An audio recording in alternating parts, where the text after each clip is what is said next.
রোজ ঘুম থেকে উঠে শ্রবণ করুন মাত্র 11 মিনিট এই মহাশক্তিশালী হনুমান মন্ত্র। হনুমানজির এই মহাশক্তিশালী মন্ত্র রোজ শ্রবণ করেই দেখুন সকল বিপদ গৃহ থেকে বিতাড়িত হয়ে যাবে, সকল অশুভ শক্তি জীবন থেকে দূরে চলে যাবে এবং হনুমানজির কৃপায় সকল কাজে সফলতা লাভ করতে সমর্থ হবেন। কোনো প্রকার ভয় জীবনে থাকবে না। ভক্তবৃন্দ, চলে যাচ্ছি সেই মহাশক্তিশালী হনুমান মন্ত্র পাঠে। আপনারা ভক্তিপূর্বক শ্রবণ করুন এবং হনুমানজির ভক্ত হলে অবশ্যই একবার লিখুন জয় শ্রীরাম, জয় হনুমান। আপনার এবং আপনার পরিবারের সকলের সুস্বাস্থ্য এবং দীর্ঘায়ু কামনা করে চলে যাচ্ছি আজকের মন্ত্র পাঠে। ওম নমো ভগবতে বাসুদেবায়। गुणाकरं कृपाकरं सुशान्तिदं यशस्करं निजत्मबुद्धिदायकं भजेऽहमञ्जनीसुतं। गुणाकरं कृपाकरं सुशान्तिदं यशस्करं निजत्मबुद्धिदायकं भजेऽहमञ्जनीसुतं। गुणाकरं कृपाकरं सुशान्तिदं यशस्करं निजत्मबुद्धिदायकं भजेऽहमञ्जनीसुतं। गुणाकरं कृपाकरं सुशान्तिदं यशस्करं निजत्मबुद्धिदायकं भजेऽहमञ्जनीसुतं। गुणाकरं कृपाकरं सुशान्तिदं यशस्करं निजत्मबुद्धिदायकं भजेऽहमञ्जनीसुतं। गुणाकरं कृपाकरं सुशान्तिदं यशस्करं निजत्मबुद्धिदायकं भजेऽहमञ्जनीसुतं। गुणाकरं कृपाकरं सुशान्तिदं यशस्करं निजत्मबुद्धिदायकं भजेऽहमञ्जनीसुतं। गुणाकरं कृपाकरं सुशान्तिदं यशस्करं निजत्मबुद्धिदायकं भजेऽहमञ्जनीसुतं। गुणाकरं कृपाकरं सुशान्तिदं यशस्करं निजत्मबुद्धिदायकं भजेऽहमञ्जनीसुतं। गुणाकरं कृपाकरं सुशान्तिदं यशस्करं निजत्मबुद्धिदायकं भजेऽहमञ्जनीसुतं। गुणाकरं कृपाकरं सुशान्तिदं यशस्करं निजत्मबुद्धिदायकं भजेऽहमञ्जनीसुतं। गुणाकरं कृपाकरं सुशान्तिदं यशस्करं निजत्मबुद्धिदायकं भजेऽहमञ्जनीसुतं। गुणाकरं कृपाकरं सुशान्तिदं यशस्करं निजत्मबुद्धिदायकं भजेऽहमञ्जनीसुतं। गुणाकरं कृपाकरं सुशान्तिदं यशस्करं निजत्मबुद्धिदायकं भजेऽहमञ्जनीसुतं। गुणाकरं कृपाकरं सुशान्तिदं यशस्करं निजत्मबुद्धिदायकं भजेऽहमञ्जनीसुतं। गुणाकरं कृपाकरं सुशान्तिदं यशस्करं निजत्मबुद्धिदायकं भजेऽहमञ्जनीसुतं। गुणाकरं कृपाकरं सुशान्तिदं यशस्करं निजत्मबुद्धिदायकं भजेऽहमञ्जनीसुतं। गुणाकरं कृपाकरं सुशान्तिदं यशस्करं निजत्मबुद्धिदायकं भजेऽहमञ्जनीसुतं। गुणाकरं कृपाकरं सुशान्तिदं यशस्करं निजत्मबुद्धिदायकं भजेऽहमञ्जनीसुतं।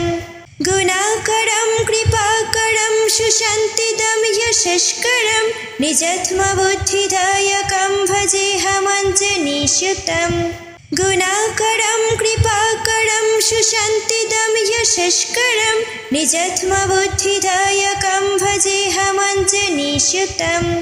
गुणाकरं कृपाकरं सुशान्तिदं यशस्करं निजत्मबुद्धिदायकं भजेऽहमञ्जनीसुतं।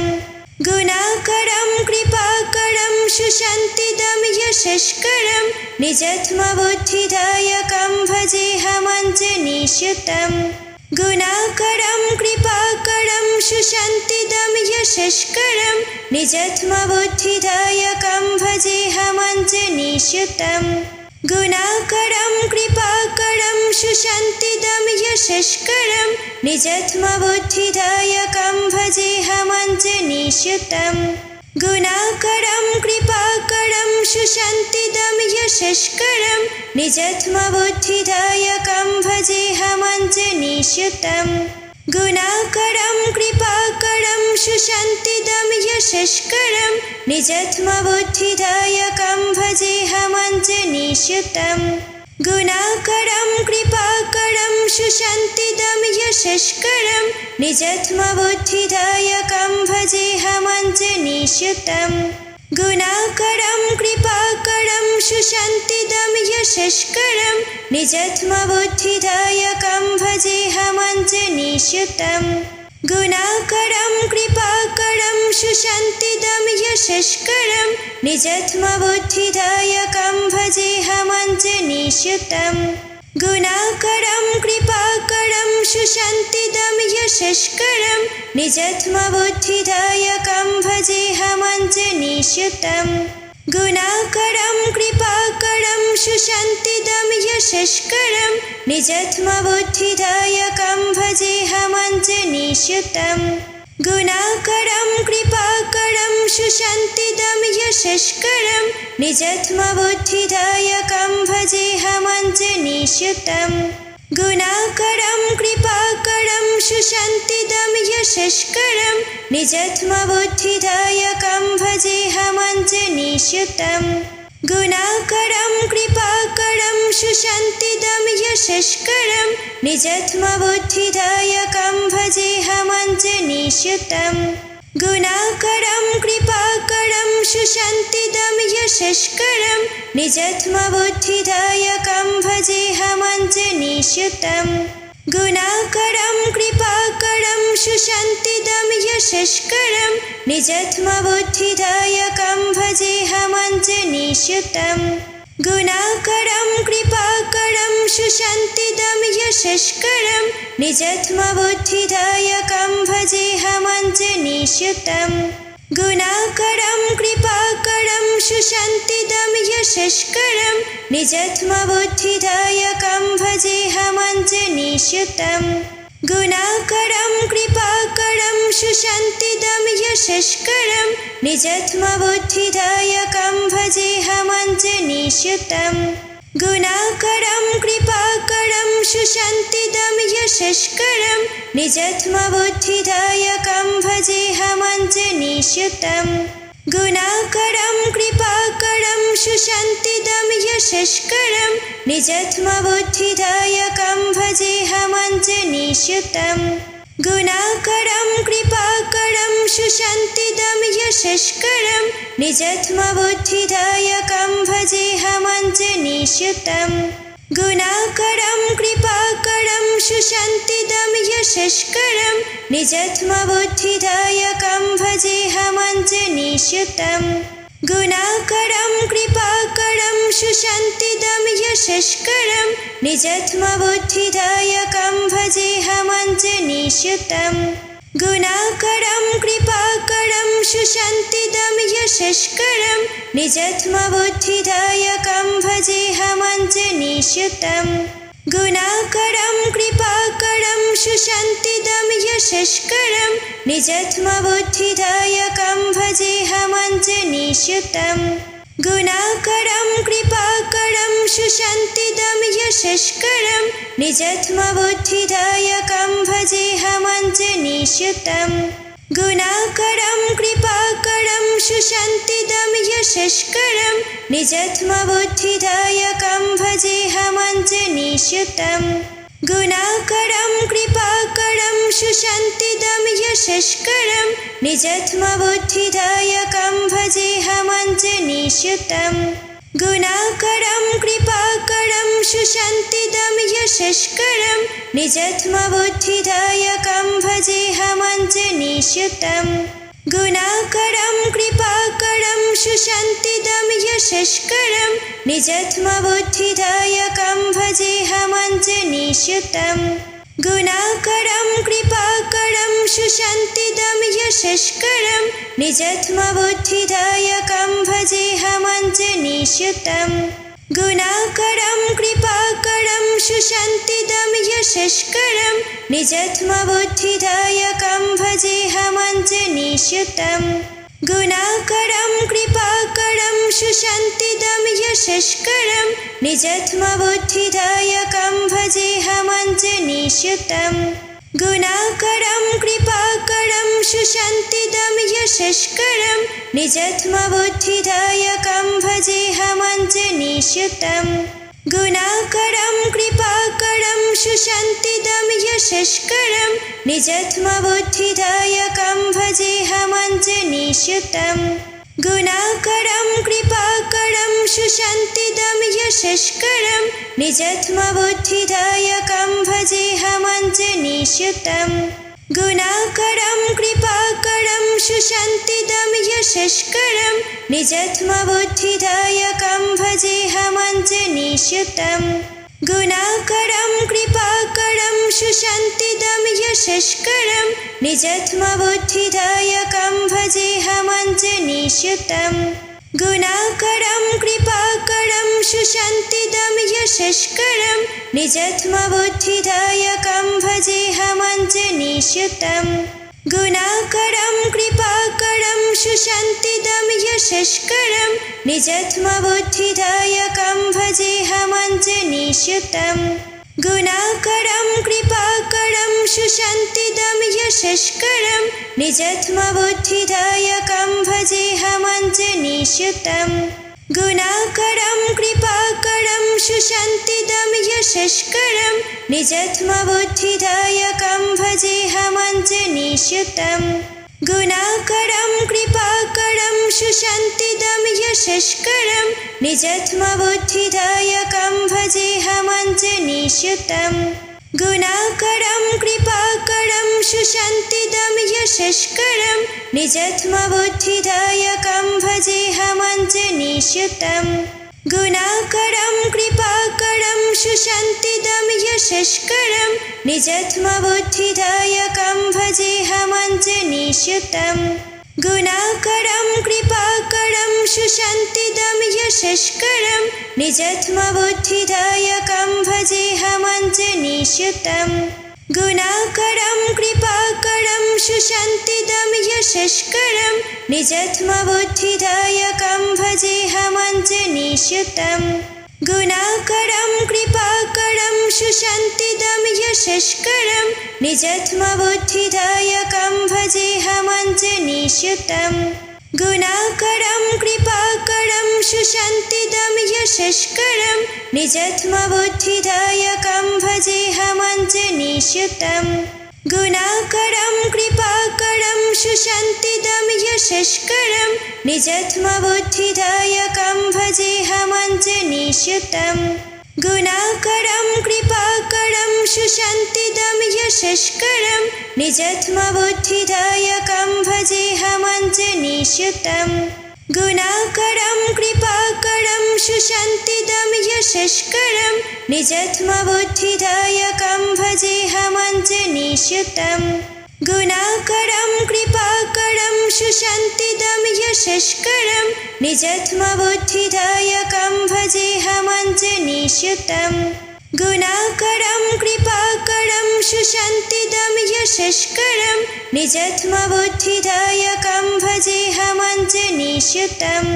गुणाकरं कृपाकरं सुशान्तिदं यशस्करं निजात्मबुद्धिदायकं भजेऽहमञ्जनीसुतं गुणाकरं कृपाकरं सुशान्तिदं यशस्करं निजात्मबुद्धिदायकं भजेऽहमञ्जनीसुतं गुणाकरं कृपाकरं सुशान्तिदं यशस्करं निजात्मबुद्धिदायकं भजेऽहमञ्जनीसुतं गुणाकरं कृपाकरं सुशान्तिदं यशस्करं निजात्मबुद्धिदायकं भजेऽहमञ्जनीसुतं गुणाकरं कृपाकरं सुशान्तिदं यशस्करं निजात्मबुद्धिदायकं भजेऽहमञ्जनीसुतं गुणाकरं कृपाकरं सुशान्तिदं यशस्करं निजात्मबुद्धिदायकं भजेऽहमञ्जनीसुतं गुणाकरं कृपाकरं सुशान्तिदं यशस्करं निजात्मबुद्धिदायकं भजेऽहमञ्जनीसुतं गुणाकरं कृपाकरं सुशान्तिदं यशस्करं निजात्मबुद्धिदायकं भजेऽहमञ्जनीसुतं गुणाकरं कृपाकरं सुशान्तिदं यशस्करं निजात्मबुद्धिदायकं भजेऽहमञ्जनीसुतं गुणाकरं कृपाकरं सुशान्तिदं यशस्करं निजात्मबुद्धिदायकं भजेऽहमञ्जनीसुतं गुणाकरं कृपाकरं सुशान्तिदं यशस्करं निजात्मबुद्धिदायकं भजेऽहमञ्जनीसुतं गुणाकरं कृपाकरं सुशान्तिदं यशस्करं निजात्मबुद्धिदायकं भजेऽहमञ्जनीसुतं गुणाकरं कृपाकरं सुशान्तिदं यशस्करं निजात्मबुद्धिदायकं भजेऽहमञ्जनीसुतं गुणाकरं कृपाकरं सुशान्तिदं यशस्करं निजात्मबुद्धिदायकं भजेऽहमञ्जनीसुतं गुणाकरं कृपाकरं सुशान्तिदं यशस्करं निजात्मबुद्धिदायकं भजेऽहमञ्जनीसुतं गुणाकरं कृपाकरं सुशान्तिदं यशस्करं निजात्मबुद्धिदायकं भजेऽहमञ्जनीसुतं गुणाकरं कृपाकरं सुशान्तिदं यशस्करं निजात्मबुद्धिदायकं भजेऽहमञ्जनीसुतं गुणाकरं कृपाकरं सुशान्तिदं यशस्करं निजात्मबुद्धिदायकं भजेऽहमञ्जनीसुतं गुणाकरं कृपाकरं सुशान्तिदं यशस्करं निजात्मबुद्धिदायकं भजेऽहमञ्जनीसुतं गुणाकरं कृपाकरं सुशान्तिदं यशस्करं निजात्मबुद्धिदायकं भजेऽहमञ्जनीसुतं गुणाकरं कृपाकरं सुशान्तिदं यशस्करं निजात्मबुद्धिदायकं भजेऽहमञ्जनीसुतं गुणाकरं कृपाकरं सुशान्तिदं यशस्करं निजात्मबुद्धिदायकं भजेऽहमञ्जनीसुतं गुणाकरं कृपाकरं सुशान्तिदं यशस्करं निजात्मबुद्धिदायकं भजेऽहमञ्जनीसुतं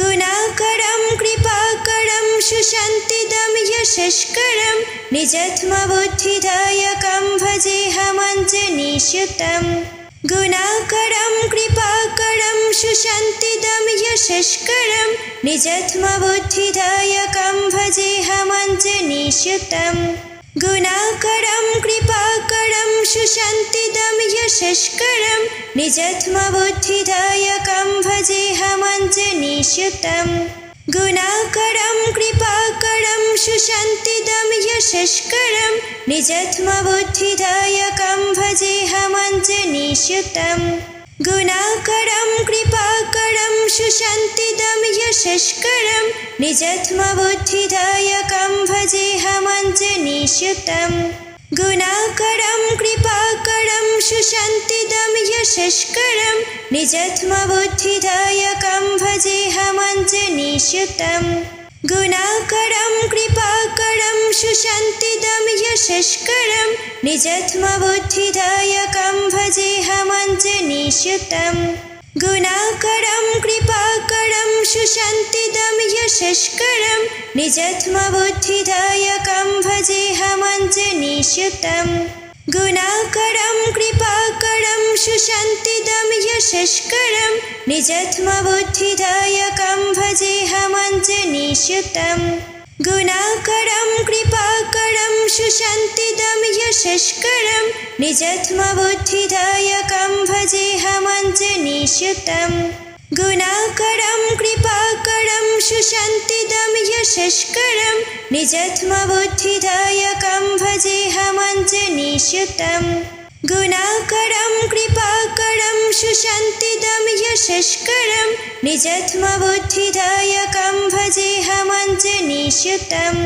गुणाकरं कृपाकरं सुशान्तिदं यशस्करं निजत्मबुद्धिदायकं भजेऽहमञ्जनीसुतं गुणाकरं कृपाकरं सुशान्तिदं यशस्करं निजत्मबुद्धिदायकं भजेऽहमञ्जनीसुतं गुणाकरं कृपाकरं सुशान्तिदं यशस्करं निजत्मबुद्धिदायकं भजेऽहमञ्जनीसुतं गुणाकरं कृपाकरं सुशान्तिदं यशस्करं निजत्मबुद्धिदायकं भजेऽहमञ्जनीसुतं गुणाकरं कृपाकरं सुशान्तिदं यशस्करं निजत्मबुद्धिदायकं भजेऽहमञ्जनीसुतं गुणाकरं कृपाकरं सुशान्तिदं यशस्करं निजत्मबुद्धिदायकं